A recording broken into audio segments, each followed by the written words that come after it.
Mirjam Blom is te Germeijerheid en de gemeente Noord-East-Friesland dwaande met het realiseren van een gedenkbos. Het bos moet jongen het begraafplak Lindenhof in Dokkum komen. Dit proces wordt nou al 3 jaar en neffens familie Blom ziet er al aardig wat vooruitgang in. Maar toch kreeg Blom vraagtekens nadat ze de volgende mail van de gemeente kreeg. Er wordt nog steeds ingezet op het inpassen van een gedenkbos bij Lindenhof. Helaas is de realiteit wel dat de realisatie van een gedenkbos in onze gemeente op korte termijn onwaarschijnlijk is.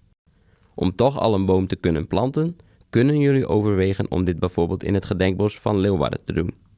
Juist kreeg ik een antwoord die mij schokte, en zowel mij als dus heid. En ja, toen had ik aan alle bellen die ik maar vinden kon. En want ja, dat wie natuurlijk een heel nagevoel was dan krijgt. Want wij hadden namelijk het gevoel dat het goed kwam.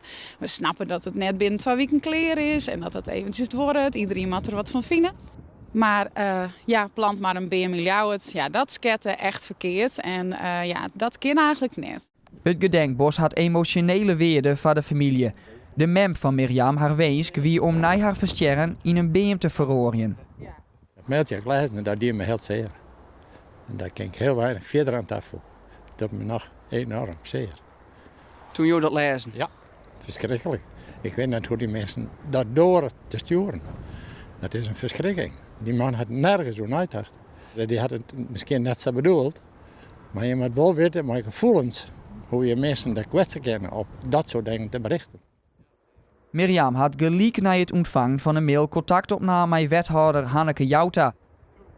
Jouta schrok van de wiezen werd op de mail skreun is.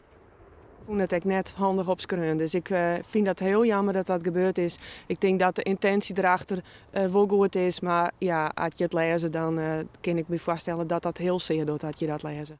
Wanneer het gedenkbos er komt is nog net duidelijk, maar de realisatie van het bos zal er neffens Jouta komen.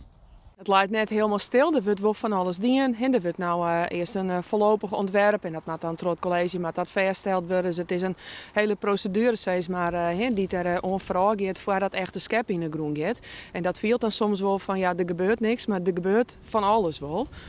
Dus het is zeker net dat we niks doen en het is ook zeker net dat het van de baan is. Eigenlijk hoop ik ergens aan het eind van de lente begin simmer dat we misschien eens een schep in de handen krijgen. En dat we hier nog een keer in de stenen steeds beginnen. En ik snap dat dat net binnen 2 weken een bosk is. En ook dat dat net binnen een jaar al je klaar is. Maar het feit van het initiatief is er en we gaan starten. Dat zouden wij heel fijn vinden als het nou wij dit hier beginnen.